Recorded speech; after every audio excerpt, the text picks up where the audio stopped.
Thank you for joining us this morning to talk everything capability funds. My name's Adam Jones. I'm Group Account Director at Mobilityways. We've got some fantastic people joining us on this call, some fantastic panelists and speakers. You'll hear from Rich at Norfolk County Council, Roger Williams from Surrey County Council, and we'll finish off with Hannah from BetterPoints, as well as our very own Stacey Annison to discuss the Surrey project. For those of you guys that don't know about the Capability Fund, it was a DFT-led fund off the back of the Active Travel Fund, and it's replacing the old Access Fund, with the only difference being that it's now non-competitive. So councils have been awarded money, and the aim of the money is to try and increase active travel, so walking and cycling. There's three different ways in which you can do this. You can develop your LC WIP, so your local cycling and walking infrastructure plan. You can look at more hands-on approaches such as Dr. Bike and cycle schemes, or you can look at the monitoring and evaluation side of things to see how you're tracking and making sure that you've got that modal shift in place, which is something that we'll focus on a little bit more in a second. As is always the case with these webinars, we've been doing it for 18 months now. If you've got any questions or want to know anything more, I'm sure you will. We've got, like I said, some fantastic panelists and speakers. Please stick them in the Q&A box at the bottom. We'll have a little session at the end where we're able to answer some of these pressing questions that you guys have got. So without further ado, what I'm going to do is just take you through a little bit about who we are as Mobilityways, what we do, our proposition. We'll then hand you over to Rich to talk about the Norfolk County Council and Active Norfolk, why it's important to them. We'll then let Stacey and Roger talk to you about the Surrey programme that they're doing in terms of educating the individual users, and then Hannah will round us up from BetterPoints. So without further ado, I'll go on to my first slide. So who are we and why do we exist? So Mobilityways is part of the LiftShare group. For those of you that don't know, LiftShare is a platform that's been around for 23 years that helps match people doing a similar or same journey. With massive focus pre-COVID around parking and congestion issues, the sustainability agenda that's taking a car off the network helps solve. And obviously we've got huge climate agenda and net zero targets flying in left, right and centre at the moment. So during the pandemic, we fast-tracked a few of our products and services, and we created a brand called Mobilityways. Consider us as a bit of a data partner, a bit of a, I guess, commute expert or consultant. What we do is we enable organisations to benchmark and set targets around emissions that come from commuting. We all know that the transport sector is the highest emitting sector. The commute makes up a large portion of that, 25% of that. So we wanted to use our expertise over the last 23 years to be able to help organisations, A, include this in their net zero agenda and goal, but B, really start to look at where you should be focusing your time and energy, what modes you should be trying to shift. And obviously in the case of the Capability Fund, how can we help organisations look at the target audience and the size of the prize, if you will, when it comes to active travel, but then also the impact that these incentives and schemes are going to have on the emissions and the modal shift. So in terms of where we would start with this, just go to the next slide for me, please. What we want to do is we want to have a benchmark and understand, A, what emissions are coming from commuters, and then, splitting that up in terms of what are the worst offending modes in terms of travel. What we're able to do is we're able to give a benchmark score for emissions from commuting. And if you've ever bought a washing machine or rented a house, I'm sure you've seen this EPC certificate rating. We've done that on purpose. We've taken learnings from the energy sector who've dropped their emissions 64% over the last 30 years. And what we're able to do is through a simple survey question, so how did you travel to work today? We're able to take the latest greenhouse gas and DEFRA assumptions on emissions per mode, so the average emissions a car emits, a train emits, a bus emits, etc. Give you a total emissions in terms of tonnes of CO2. We then divide that by the number of commuters or workers you have if it's an organisational basis, and we're able to show you the average commuter emission level. So in really simple terms, in the example in front of you, every commuter is producing 719 kilograms of CO2 every single year. This is not a case of you guys are terrible or you guys are great. It is a case of we need a start point. Otherwise we never know how we're going to move forward and improve. I think it's detrimental to the reason why nothing has changed over the last 30 years is people don't know how to sort of to benchmark it, how to set targets. We don't know where they're coming from or where they're going to. So that's why it's really important for us to have this benchmark score. It will also, off the back of this, enable you to see the modal split that current people are utilising. So what percentage of your current workforce or members across a region are driving alone, lift sharing, using the bus, walking and cycling, which is obviously very important in terms of being able to have a look at the impacts of certain schemes when it comes to capability funding. So just next slide for me, please. As I've said, we gather this ACEL score through travel surveys, but obviously that's not the only reason why you would do a travel survey. It's great to understand how people are traveling, but it's also really important to understand the barriers to change. So why aren't people getting on their bikes? Why aren't people walking to work? Is it a simple case of the shower facilities aren't fit for purpose, or I don't feel safe leaving my bike somewhere? So it's an easy, quick change from an organisational point of view. Or is it something more, I guess, serious, where it needs more work and more an in-depth look at it around improving infrastructure? I don't feel safe cycling on the road network. And hopefully a lot of that's been addressed by the infrastructure pot from the Active Travel Fund. I'm sure you've seen these temporary and more permanent cycle lanes popping up all over the region and where you live. And it's a massive, I guess, change for people to be able to then feel safe when they're cycling. Next slide for me, please, Eva. In terms of understanding the art of the possible, or the size of the prize, as I've already talked about, we're also able to look at all the people that feasibly could walk or cycle. We do it through something called scoping smart mobility. So we're able to analyze anonymous postcodes, be able to tell you, the percentage of people that could cycle, the percentage of people that are within a 6 mile or 30-minute radius. And then we're then able to target these specific people with incentives or communications. So it's not a case of blanket comms, it's very targeted to the people that could actually cycle or walk to site. And the final piece of the puzzle, and I won't talk about this too much because I know that there's an amazing project going on at Surrey County Council. So next slide, please, is the personal travel planning element. So it's all about educating the individuals. What are all your available options? We want to try and promote walking and cycling as the first two that come up. If it's feasible for you, it tells you a little bit about the health and well-being side of things, so how many calories you're going to burn from an active mentality. And for those guys that are more environmentally inclined, and we're seeing a lot of this, what is the environmental impact? So how many trees is it going to take to offset what was a car journey, and now moving over to walking or cycling, or a zero emission mode, as we call it. So without further ado, what I'm going to do, that's a little bit about us and Mobilityways. I'm going to hand you over to Rich from Active Norfolk, and he's going to talk a little bit about, why active travel is so important and the work that they have done with us at Mobilityways. So Rich, over to you.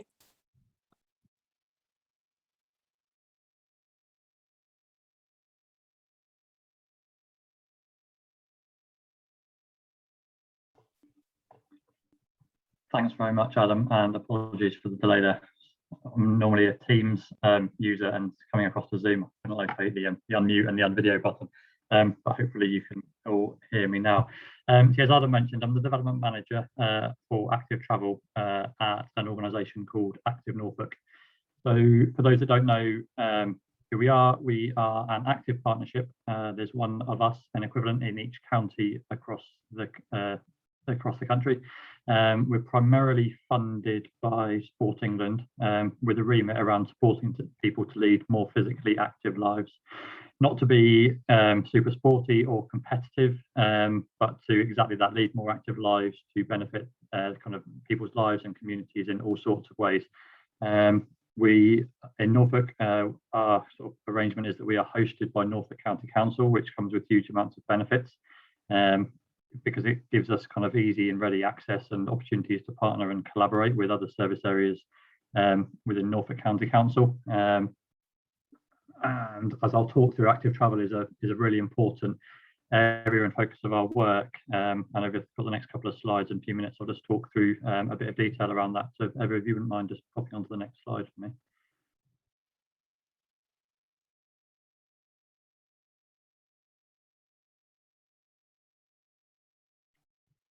Thanks ever so much. So why are active travel and sustainable travel important to us? I mean, Adam's talked through kind of some of the reasons already in terms of the prioritisation that government are putting on on these modes at the moment. But for us, simply, we want to help people to improve their physical and mental well-being, and being more active helps do that. We want to improve air quality, and we want to reduce congestion. A key strategic priority for Active Norfolk, we've just released our new 5-year strategy, 4 key themes within that, one of which is active environments, active design and active travel.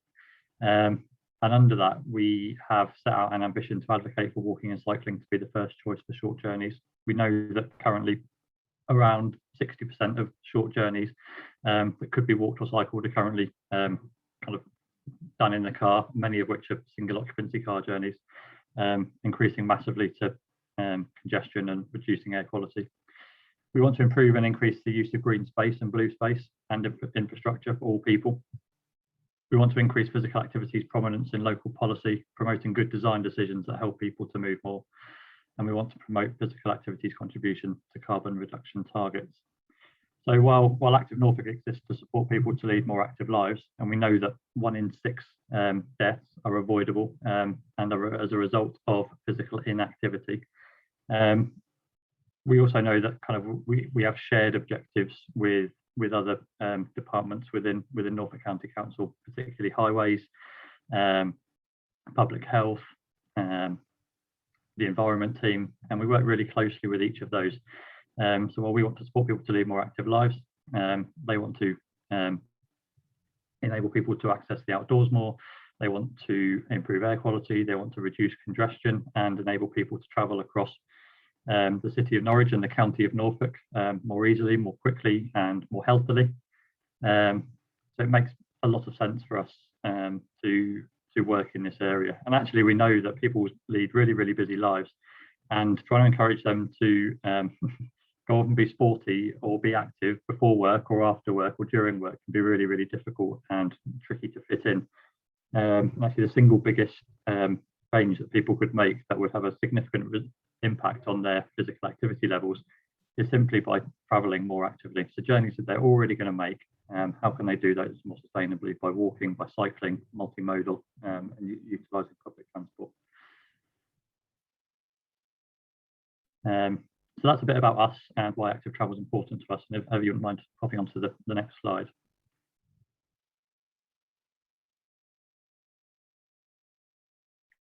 Thank you.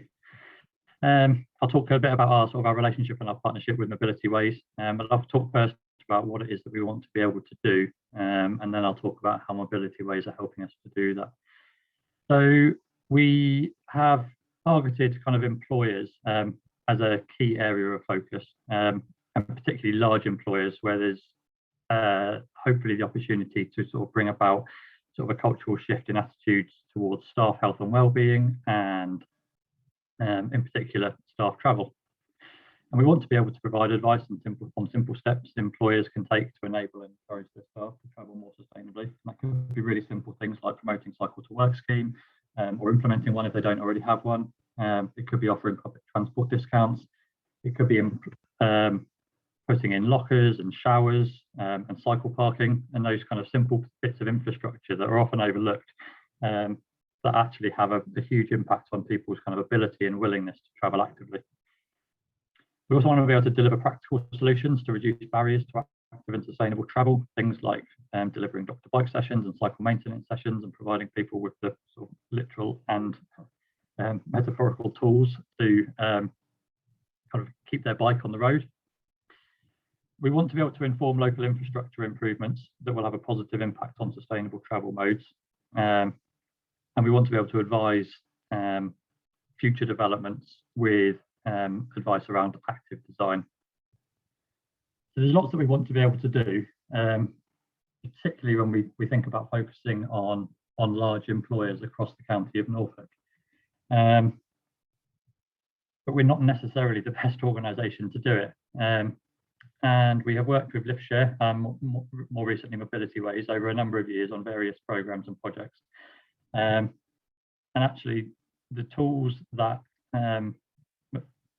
Mobilityways have developed to engage and kind of demonstrate to organisations a bit around benchmarking of kind of where they're at in terms of their staff travel and what could be possible, was a really attractive proposition to us, particularly because we know that Mobilityways are extremely experienced in business engagement, and they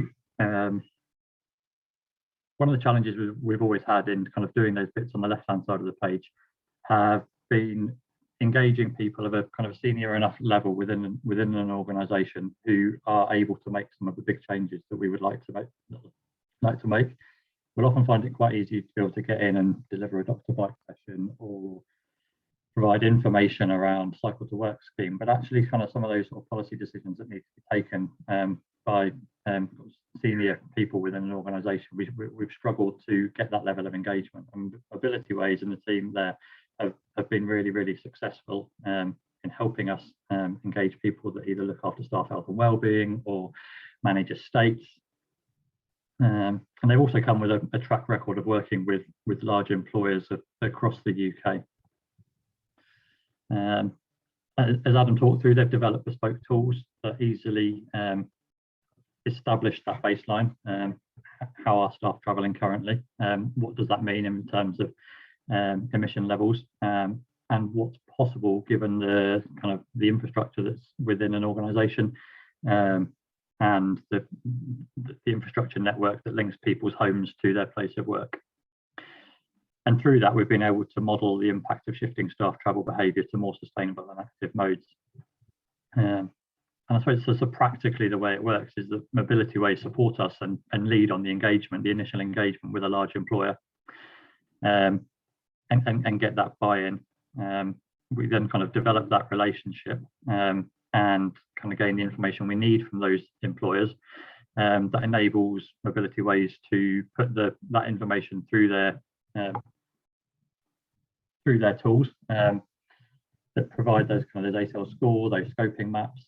And we are then able to kind of follow up with those organisations subsequently to feed back that modelling and begin a conversation around how we and they can implement sort of some simple and some more ambitious steps to enabling staff to travel more easily and more sustainably and more actively. I suppose another benefit is bluntly that we don't necessarily within Norfolk County Council have the expertise or the capacity to deliver a programme of this scale. So we're currently working with Mobilityways to engage and work closely with 14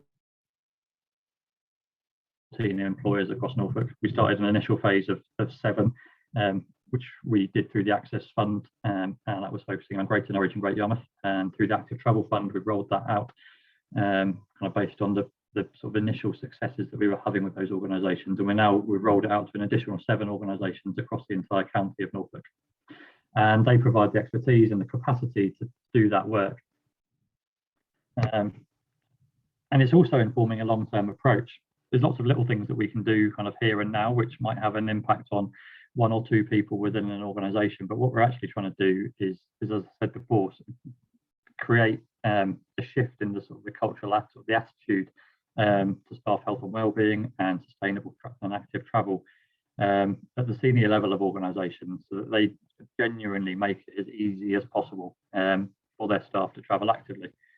And this information that we gather from sort of the baseline and the scoping is also really helpful in informing sort of a long-term approach and things that we can do in the future, informing LC whips, informing transport infrastructure that we might wish to improve in the future, and really helps us understand more accurately what we can do. And as we just to give kind of a couple of stats on a particular case study that we've done. So the James Padgett is an acute trust. It's a hospital in Norfolk. It's based in Great Yarmouth, or between Great Yarmouth and Galston. And the kind of the baselining work, the ASL work, showed us that actually only 5% of staff were cycling, but it was possible in terms of the infrastructure that was available and the kind of location in which people lived, that 40% of staff could be cycling.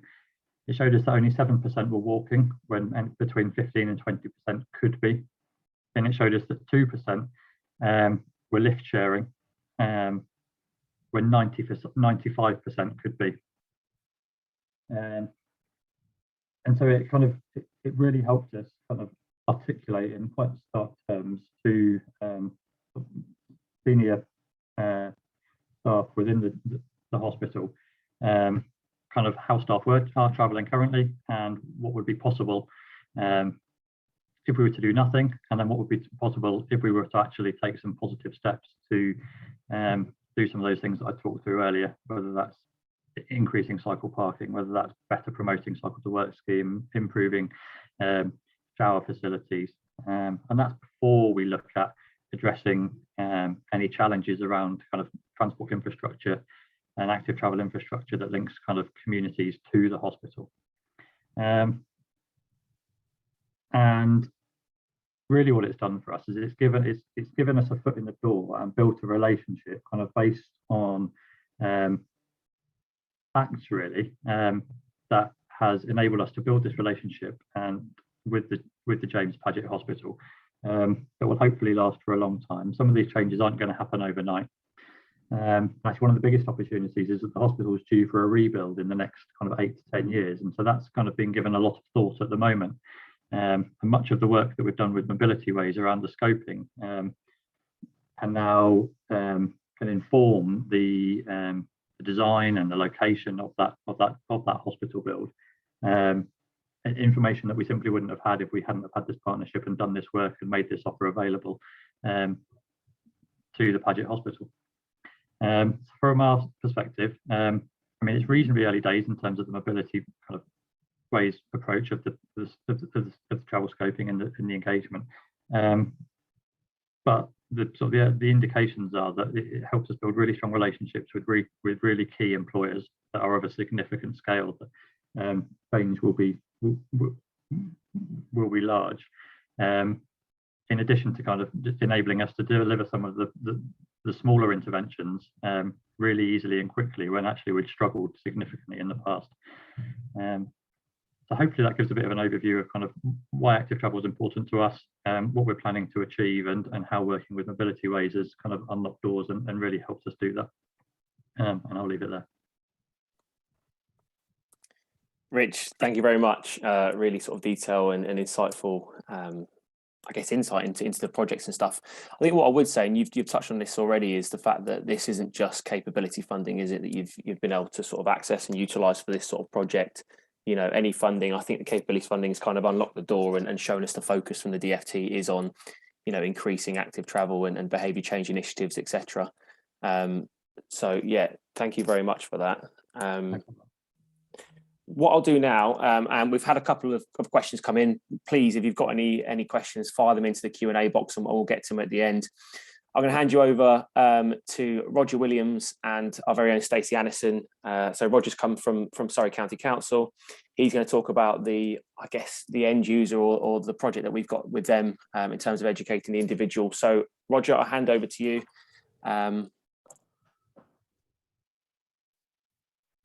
Thank you very much. So I guess we're in a slightly different place, and I'll give a little bit of background in terms of the journey that we've been on and where we're hoping to get to. So, like I'm sure many of you from a local authority background, you have the conundrum of you can build the infrastructure, but how do you actually get people to use it other than the people who are already being active, particularly walking and cycling? So to give a degree of context, so Surrey is a relatively urban county with some quite rural elements. We have a population of about 1.2 million people. We have a higher than average, one of the highest car ownerships in England. So prising people out of their vehicles is a challenge. It's a challenge anywhere, and it's certainly a challenge for us. But equally, we have an air quality emergency, which like, again, many authorities, we've declared an air quality emergency. We've got 27 air quality management areas. We've got huge issues with congestion. And we have a net zero target by 2050. the challenge is, how do you then, in that big mixing pot, get to a point where you want to be? Our politicians are very supportive of moving away from where we currently are. I don't think our residents are probably on the same page, which again is not uncommon, and there's a bit of a disconnect between our ambitions and taking people on the journey. We, again, like many authorities, have published our LTP4, where we helpfully have a hierarchy of user, and walking is number 1 and number 2 is cycling.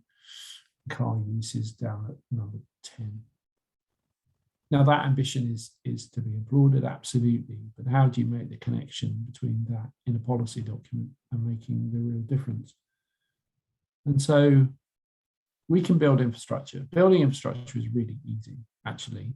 In the context of things, it's pretty straightforward. Putting tarmac down is not hard. The hard thing is getting people to use it, other than people who are already, as I said before, active. So the real challenge is, how do you motivate people? What is the motivation for people to change behaviour? And also defining the need. So it's all very well build it and they'll come, but that doesn't really work. You need to define what the need is, and therefore how do you motivate people to make a change? So we've kind of taken us, maybe this isn't revolutionary, but we're taking an approach which is kind of 4 steps, and they all interlock together. They're really important, and they're depending upon one another. So the first piece is that whole campaign thing. So how do you make people more aware of the challenges? Push forward the health benefits. We've put a expression of interest into DFT, and we've recently heard that we've been successful with our GP prescribing trial.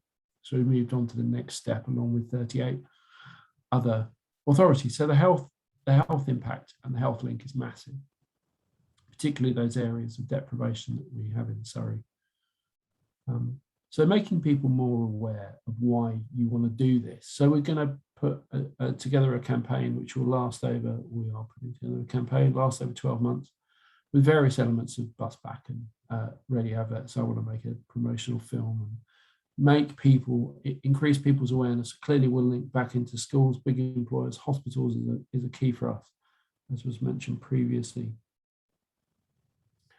We're also, and why I'm here, working really closely with Mobilityways in terms of personal travel plans. So we have an ambition for 65,000 personal travel plans for residents, businesses across the county, to give people the opportunity of saying, here are your alternatives. If you want to make this journey, you don't have to make it by car. There's lots of alternatives, walking and cycling being one of them, but of course there's car clubs and all sorts of other opportunities. And that's really key. It's because I think lots of people don't know what their options are. And we're building shiny infrastructure, and we want to be able to get people on it. So that's part of education again. The third part is we're working with a charity who are based in Guildford, who take unloved bikes and turn them into loved bikes again. And we're working with them potentially to give people, either for a period of time or forever, a bike that they can start utilising. So maybe their travel plan shows that the most efficient way is to get to where they want to be by bike, and they haven't got a bike. So we can facilitate that. And then potentially they buy it for 50 quid after 6 months, or maybe we just gift it to them anyway. So we're trying to facilitate the opportunity of being able to travel in a way that suits them. And then the last thing, and it comes back to my point I made a little time ago, is how do you motivate people? So I'm motivated by a flat white, frankly. And I think lots of people are, but people are motivated by all sorts of different things. Maybe they want to get fit, maybe they want a free coffee, maybe they want to contribute to charity, something. So that's why we're linking with BetterPoints, because BetterPoints gives us the opportunity to do 2 things, which are really, really important to this whole project. The first is People can download an app, record their journeys, and get rewarded for it in one way, shape, or form. So, you know, as I said before, they can build points up and they can get a free coffee, or they get a cinema ticket, and all sorts of their points to a charity if they choose to. But the other thing is that we get the data which shows how much carbon we've saved by people changing their mode. And that for us is really vital. So that's why the 4 elements are so important, because I'm sure that happens probably in your own employees and elsewhere. But I think for us it's new because we're trying to link 4 elements together, which will contribute potentially to getting our car-loving residents and businesses and showing them that there is an alternative potentially. Maybe it won't hold the success we hope, but I think we absolutely have to do something given the priorities that I mentioned right at the beginning, which is air quality, carbon neutral. I think we absolutely have to do something. And if we're true to what we're saying in our LTP4, then we have to facilitate that and hopefully give people sufficient motivation that they can choose to do something different. That's pretty much what I wanted to say. Hopefully it's been informative. And I'll pass across to Stacey. Lovely, thanks, Roger. We are really looking forward to supporting Surrey in this project. I just want to say good morning to everyone as well. And thanks again for joining us on the webinar. So Eva, do you mind just popping onto the next screen? Thank you. So I'm now going to just take you into some detail as to how we at Mobilityways will be supporting Roger on this project with the personal travel plans. So as Adam alluded to earlier, the personal travel plan is a fantastic tool to engage, inform, and influence active sustainable travel choices. So personal travel plans can be delivered in multiple ways. Individuals can get a personal travel plan through an online widget or sent a plan directly to them, whether that's administered on a one-to-one basis or in bulk, which is favoured by large employers. So this really gives us real flexibility and scalability with this type of project. We can customise content to accompany the viable options delivered to the individual within the plan. So that really helps them to make that choice. So soon the people of Surrey will be able to get a personal travel plan that highlights all of their sustainable travel options. And if cycling comes out on top, they'll also have information on how to get the refurbed bike and a nudge towards signing up to BetterPoints to earn rewards for those future trips. So where Roger was saying in terms of it all kind of interlinks together, that's where the PTP then also nudges onto the next steps there. Now, our approach with this project is really, really important. We do need to engage with the wider community, but we also need to ensure that we target specific groups. So maximising our exposure and delivery of personal travel plans, therefore having a more focused impact. So to engage that wider community, there's going to be that support of the incredible marketing campaign that Roger just spoke about, where we'll help promote the personal travel planning tool to families, commuters, students, and key workers across Surrey to deliver themselves a plan. But alongside this, we will also be identifying at least 2 locations, so hotspots if you wish. Now, these locations will be identified based on recent improvements and developments to the active travel infrastructure, and also who is actually based within these areas. So if we do take Guildford, for example, Surrey will be able to offer the NHS Trust and the university a customised PTP account to administer personal travel plans to all of their staff and students. So this is approximately about 23,000 individuals that Surrey will be able to engage, inform, and positively influence towards making a sustainable travel choice using just one tool. And that's not all the PTP can do. The PTP can also capture data on modal shift by generating a simple survey 2 weeks after a plan has been delivered, asking if they've changed their mode of travel, and if so, to what. And when this is answered, the PTP will also again generate another survey to this individual 3 months later, to quantify whether long-term modal shift has been successful. This data, among other travel insights, will be a key feature for Surrey to understand the impact of the project, but also for us to continue helping to support the council and for reporting purposes as well. Roger's touched on behaviour change being vitally important. Now, the personal travel plan tool informs the user of their viable options when travelling from A to B, and it's also the content of the plan that will help the individual make their choice, answering the how do I's and the quiet voice in the background of what's in it for me, which is why it is fantastic that Surrey County Council have the refurbed bike scheme and BetterPoints offer, because it does answer some of those questions. So that's just a very brief insight as to how we will be supporting Surrey County Council with this project. If you do have any questions that you'd like us to answer on this call, just drop us a message. But that's everything for me, Adam. So back to you. Roger, Stacey, thank you very much. Incredibly informative, as I fully expected it to be. And I think just to sort of touch on that, you've identified the fact that behavioural change is incredibly key. Roger, you put it perfectly. The whole adage of build it and they will come, it doesn't really apply. So in order to be able to incentivise and push that behavioural change, really important. As I've said a couple of times now, any sort of questions around any of these projects or anything else you want to know, just pop it in the Q&A box at the bottom and we'll answer them at the end. I'm going to hand you over now to Hannah from BetterPoints, who's just going to touch a little bit around and round us off nicely what BetterPoints do and how they're helping. Hannah, over to you.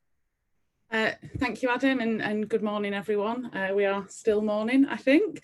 My name's Hannah and I'm the Partnerships Manager here at BetterPoints, and I've been with the company for just over 4 years, and I've been part of the behaviour change team, and that'll be designing and delivering and implementing these BetterPoints programmes. And I think now more than ever, with the net zero commitment kind of fast approaching, I'm going to talk to you a little bit about who we are, what we do, and really show you some of the case studies to really put it into context about who we're working with and how we're working with them and how effective some of these behaviour change programmes can be.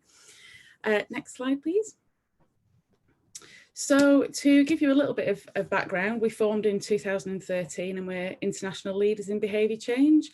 I work alongside a really enthusiastic and dedicated team working on the platform itself, and I'm part of the behaviour change team who work with some of our clients. And over the years, we've invested really heavily into both people and products, resulting in some really innovative behaviour change programmes. And some of these I'm going to demonstrate to you throughout my time speaking on this webinar. For those of you who haven't come across us before, and I'm sure many of you may well have done in one way or another, just to explain what BetterPoints does, and I think Roger touched on it in his talk. We're a free to download rewards app, which is to promote positive behaviour change. Rewards are in BetterPoints, which are a financially backed digital currency, and these are earned by users for completing active and sustainable journeys or activities. And these can be exchanged once they've been accrued into either high street or local vouchers, local rewards and discounts, or donated to kind of charities and good causes. We have a huge catalogue that already exists, and as we build our client base, we introduce more and more local rewards, working alongside bids, for example, is one of our key avenues into local rewards. Of course, it all sounds really straightforward from the outset, and it is in many ways, but there's lots of kind of really cool stuff that we do to make this happen. Next slide, please. So I think at this point, it's going to be good to just show you an example straight away in a case study, and that is of Leicestershire. So since 2017, the Choose How You Move programme for Leicester City and Leicestershire County Councils have rewarded people for choosing to travel more actively, and it's for the benefit of health and the environment.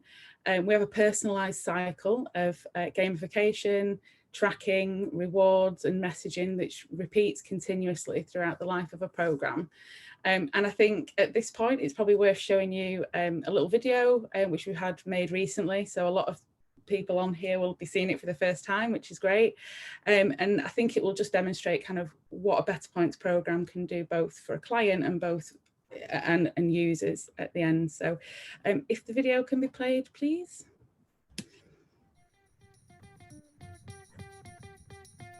3 words to describe active travel: healthy, keeping fit, sustainable, happy, convenient, cheap, I would describe BetterPoints as inspiring, rewarding, motivational.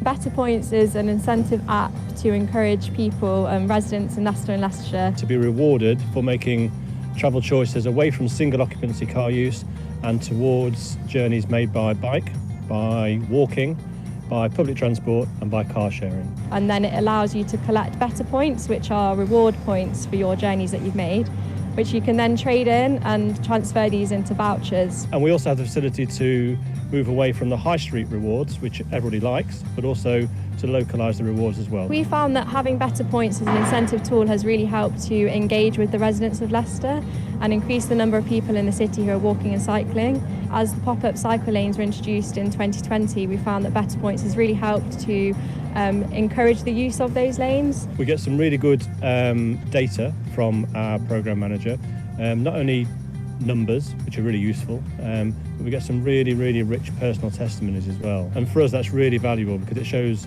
real people making real changes rather than just a number on a screen. We've used some of those testimonies actually in some other bid documents, and they've been really, really well received.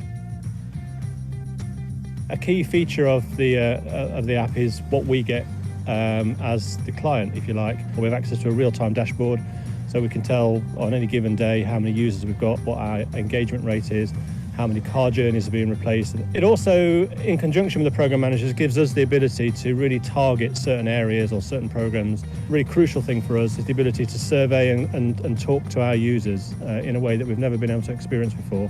Hearing the stories about people who may not have necessarily even thought about walking or cycling for kind of short journeys and how that has benefited them has been really rewarding. I walk everywhere now as much as I can.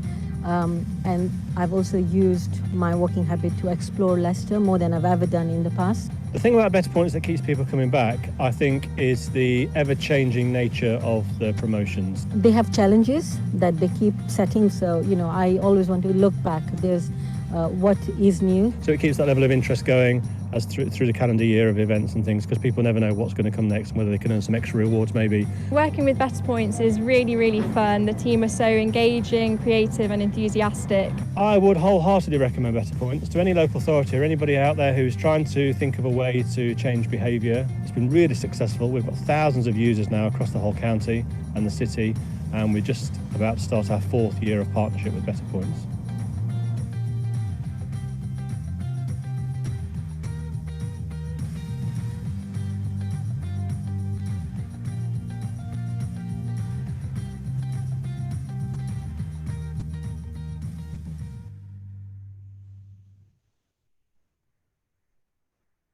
So I hope you all agree that was a really interesting video, and without the risk of repeating a lot of the stuff that was in there, I'm going to just talk you through next how we actually change behaviour, how we do it, how we get the great results and the great feedback that we got there in the video. So all of our BetterPoints programs, are built around 4 key components. That's tracking, messaging, gamification and rewards, and the user experience is designed to ensure that these 4 elements are combined effectively to deliver the best measurable outcomes. So I'm just going to talk you through each one of these different areas in brief, just to give you an idea of how we implement. So gamification, so we have a number of different tools and techniques that we use in any one of our programs, and these can range from prize draws, setting targets, levelling up to really more complex gamification interventions such as geocache treasure hunts, group earnings or workplace challenges. Once those are set in place, then we use tracking, and using a smartphone's motion sensor, the app will track the movement. The app's inbuilt algorithms are then cleverly used to determine what modes have been used, and that can be walk, run, wheel, cycle, right through to cars, bus, trains and trams.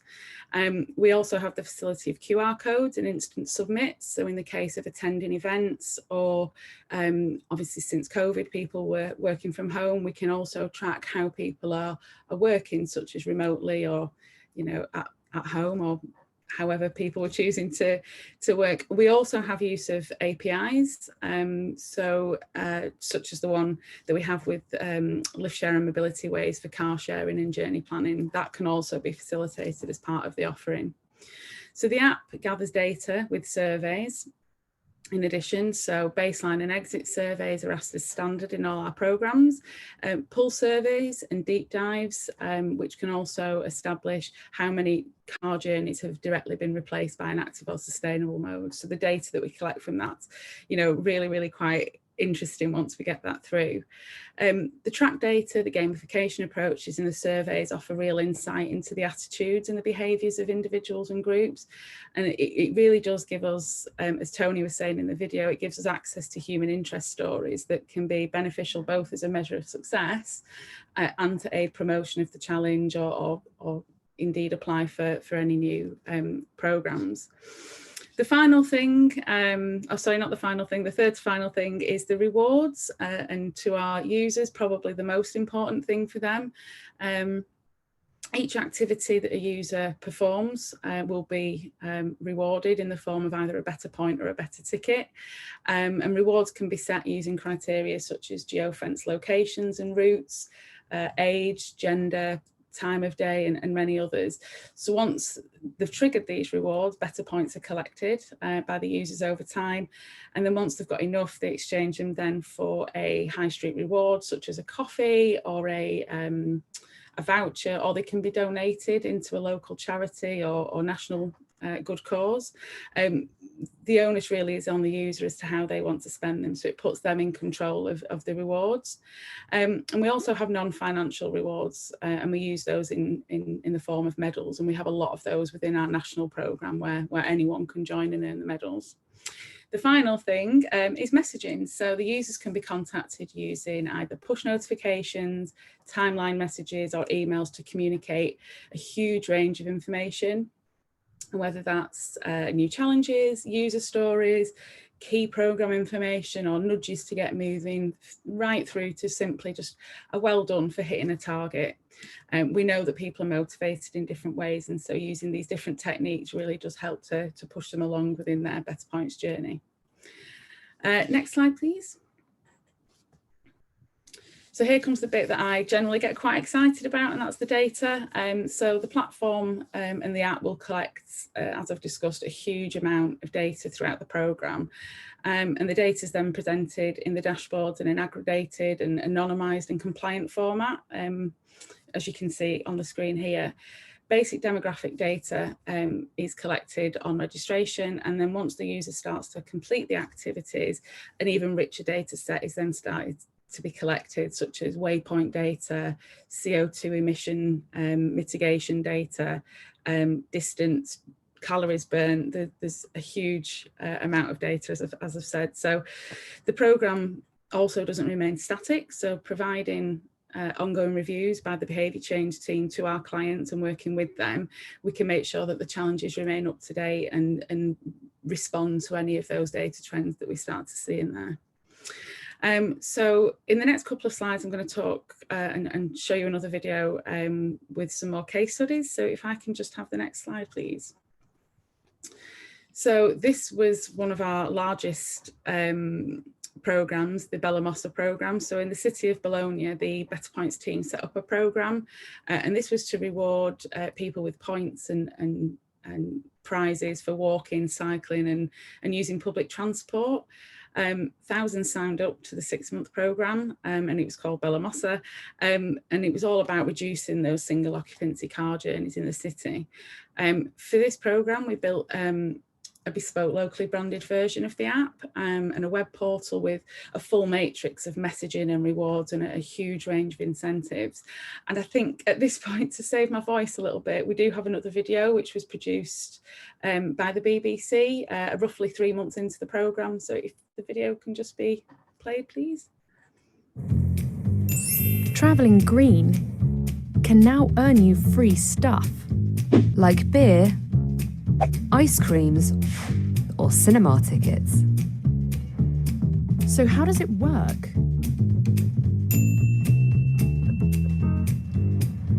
In the Italian city of Bologna, an anti-pollution scheme is rewarding people who get out of their cars and cycle, walk, or take public transport instead. It's called Bellamassa, or Good Job. Urban planner Marco Amadori set it up in 2017 to make sustainable travel more appealing. So first you download the BetterPoints app, log your green journeys, and finally swap your points for rewards. For the first time, we have been able to involve all people. Everybody will have the possibility to change a car trip into a bike trip or into a bus trip and be able to get some discount for his good behavior. Over 100 local businesses have signed up to give away discount vouchers. And people compete against each other to see who can earn the most points. We decided to try it out.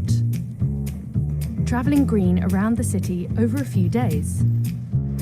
200 points for that journey. I still need quite a few more to be able to get a cinema ticket. The system of point collection is based not on the distance you travel, but on the single trip, because it's important that even also for a short trip of 1 kilometer, you do it in a sustainable way. A GPS tracker makes sure people don't cheat. And are using the form of transport they say they are. The app also shows how much CO2 you saved on each journey. You can only log 4 journeys each day. So people have to keep using it over time to win rewards.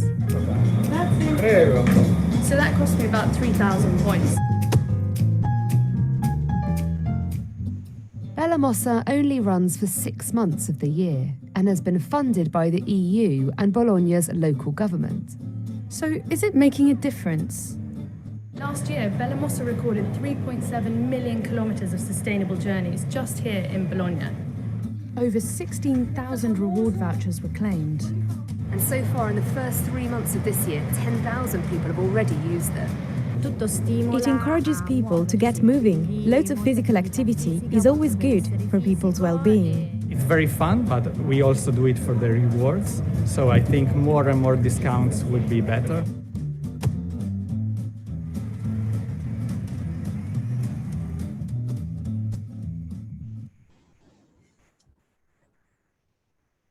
So thank you very much for showing that. So I've got 2 more case studies and then I'll be wrapping up. So the Brighton and Hove Challenge is funded by the Brighton and Hove City Council, and they've commissioned BetterPoints to help move more people away from a reliance on private motor cars and vehicles to more active and sustainable travel. The 12-month programme is actually open to all residents and employees in the city and is funded by the UK Government's Access Fund for Sustainable Travel and Tranche 2 funding from the Active Travel Fund. We commenced that in February 21, and the initiative incentivises residents to get active and choose more sustainable means of travel when travelling around the town centre. The Brighton and Hove rental scheme, as you can see on the picture, the BTM bike share has adorned the baskets of bicycles with the QR code, as I mentioned earlier. And what that does is it really encourages people to sign up and start earning rewards straight away for using cycling around the town. Next slide, please. So this is my final case study, and then I shall hand back over to Adam. Last month we launched a new programme funded by the Capability Fund, and that's the BetterPoints York programme, which is in partnership with York City Council. This one incentivises workers and residents again in York to use active and sustainable modes of transport. The programme's designed again to develop a long-term culture of cycling and walking in the city, and it'll encourage and reward active and sustainable travel, giving participants the real tools and incentives that they need to change the behaviour for the better. We don't have any results for Brighton Hove or BetterPoints York yet to share, but in the next few months we should be able to start writing blogs and have some case studies available for those. So with that, I want to thank you for listening and happy to take any questions. Thank you. Anna, thank you very much. Incredibly insightful. Love the videos, especially the Italian one. Can I just ask all the sort of panelists just to turn their cameras on? I know that we're cutting it fine. We've probably got about 5 minutes, but I think it's important that we answer some of these questions. If you have to jump off, obviously jump off. If not, then I think we're probably just going to try and squeeze as many of these in as we can. So I guess first one, and Roger, this is probably going to be one for you. There's a question coming here now about, I guess, are there any concerns of promoting active travel as we go into the winter months? Obviously, I know you're a hardened cyclist, but I guess for those guys that potentially are trying to get back into cycling, is there any worry that the winter months will put them off? Yes, I mean that's a fair point. I mean, I guess the point is it's not just about cycling. I think it is far broader than that. The opportunity of leaving your car keys at home and doing something different. Maybe it's hopping on the bus. Maybe it's taking advantage of a car club scheme. So I think we need to show people that there is a wide range of options, and absolutely the cycling thing with the bikes is probably something we're going to push really hard in the spring. For obvious reasons, you need to be hardcore, and I put my bike away pretty soon and turbo train in the garage for the winter. I'm not that hardened. But I think there are absolute options. It's not just about bikes. So I think in answer to the question, we need to start doing something as soon as possible. But we need to also be aware that the weather may well prevent people from taking certain options that the personal travel plan may suggest for them.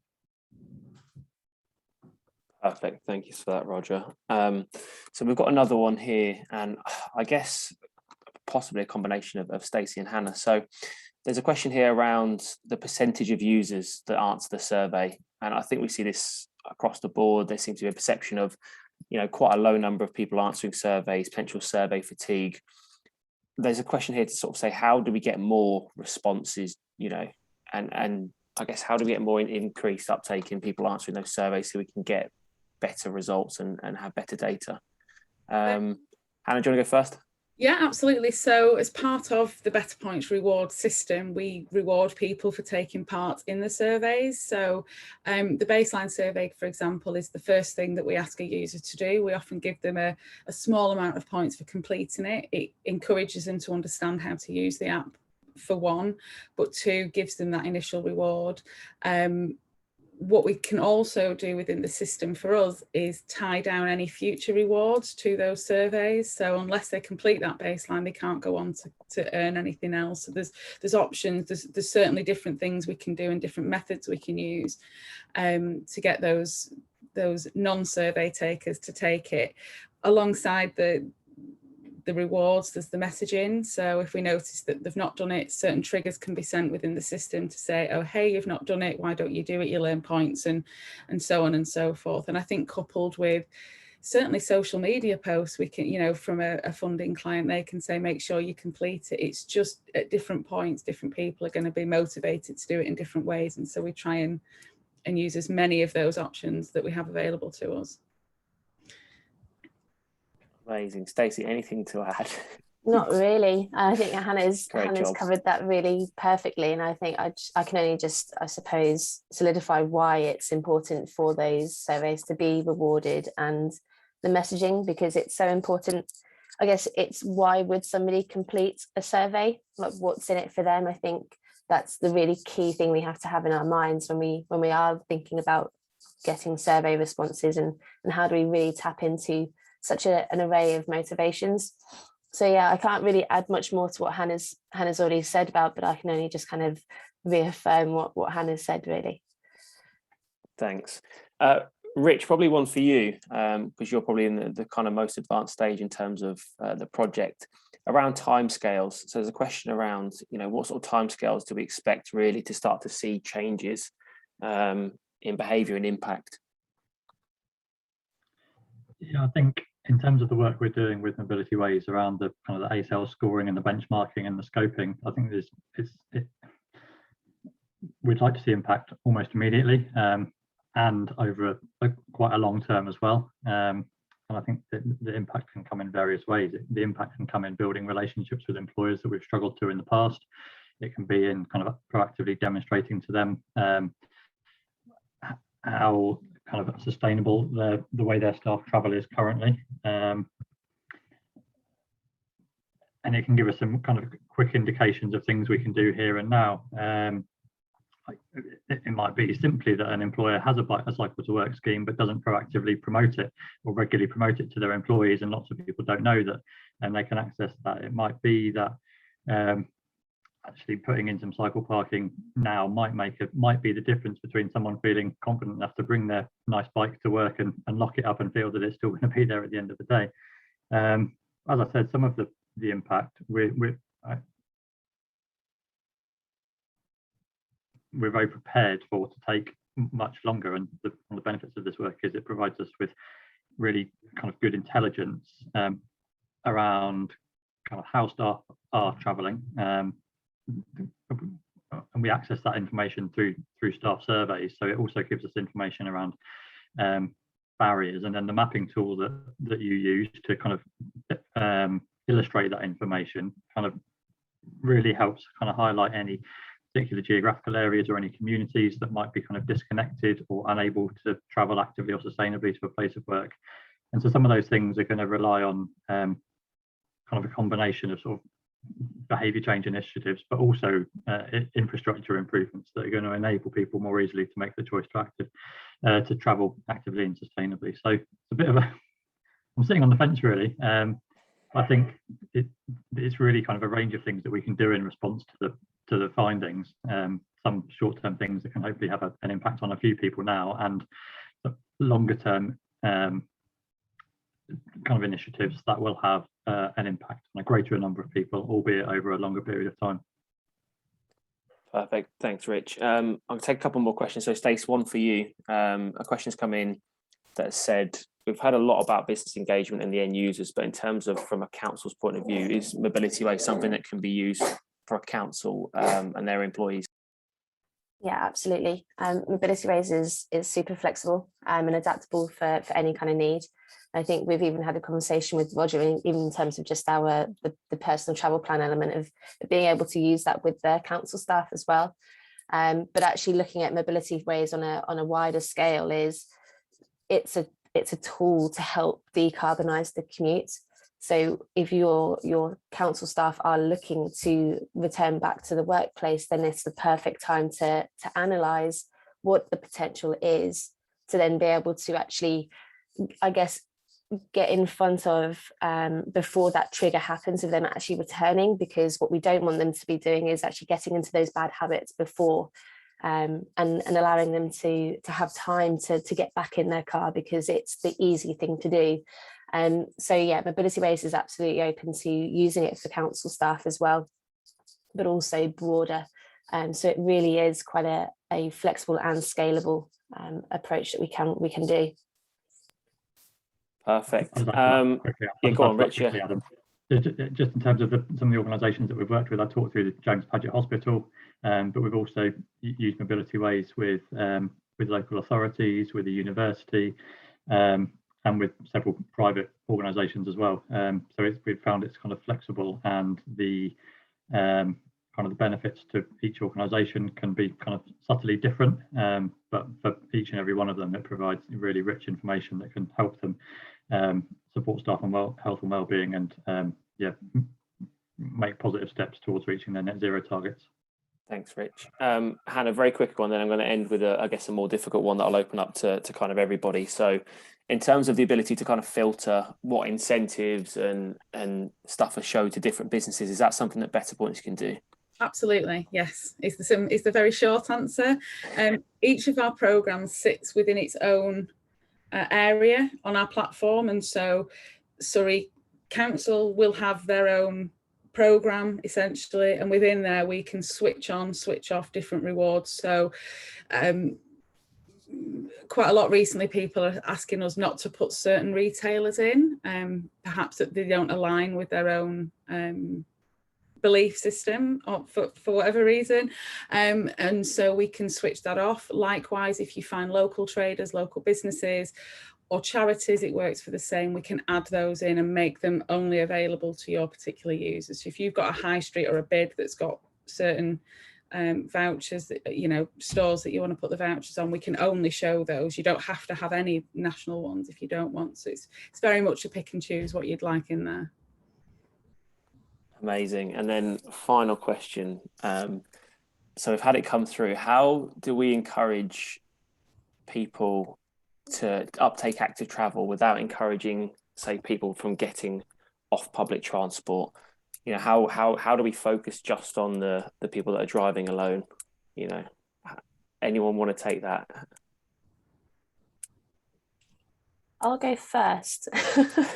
I think for me is, if we look at the Mobilityways suite of products we offer, is the scoping, is understanding actually who is our target audience, and being able to actually speak to them and communicate their options. But again, it's then using the travel survey and other intel and insights that we can do to then start to, I guess, complement the two data sets to then be able to actually work out, well, who really is our audience, who is actually currently driving alone, where we can then start to shift them into greener modes of travel, whether that is actually active travel being the zero option or a public transport option. I think we really have to work out who really is our audience.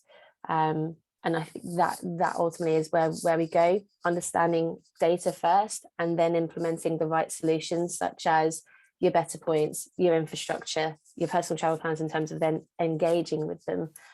So I think for me, that's a really important piece of work to do initially. Roger, we'll end with you and your insights on this topic. It's a huge amount of pressure. No pressure. I think it comes down to motivation. What motivates somebody to get out of a lovely warm tin box with a Dell playing into something different? And in some ways, it's a little different with a bus, because clearly that's the behaviour we want to encourage. But I think, how do you motivate somebody to move out of that habit forming journey? And ultimately, it's about, how do you make something more attractive? How do you tick the boxes? And it may be health, it may be you know, maybe they won't do it for a flat white. But I think that the key with all of this is about having a case which is compelling enough to motivate somebody to do something different, whatever that may be. And it may even be somebody getting off a bus and walking, or taking an e-scooter or something different. And that's the challenge that we all have. And this isn't a unique problem. It's around the world, isn't it? How do you motivate somebody to change their behaviour, be it stop smoking or whatever else it may be? And I think that's the thing we need to all crack collectively. So I think for me, the key target audience is people in single occupancy vehicles. So take a mate. There's all sorts of things, but I think, you know, fundamentally, how do we motivate people to do something different? Because it has to be something in it for them in order for them to change their behaviour. So hopefully I haven't let you down being the last person to talk, but for me, that's the absolute fundamental of all of this. Cheers, Roger. No, yeah, very, very good answer, and also nice insight into what you listen to in the car as well with Adele. So, guys, thank you very much for joining us. Apologies, it's overrun slightly. Hopefully it was worth staying on for. Can you just go to the last slide for me? We just want to put up our contact details. If you've got any questions or anything wasn't answered, or you want to reach out, either to understand a little bit more about, you know, what Active Norfolk are doing around the Surrey trial, or just to Hannah at BetterPoints, please do. Thanks again, guys. The panelists, you've been fantastic. Great insight and knowledge there. Yeah, everyone, hopefully you have a great rest of the day, a great weekend when we get there, and thanks for joining us.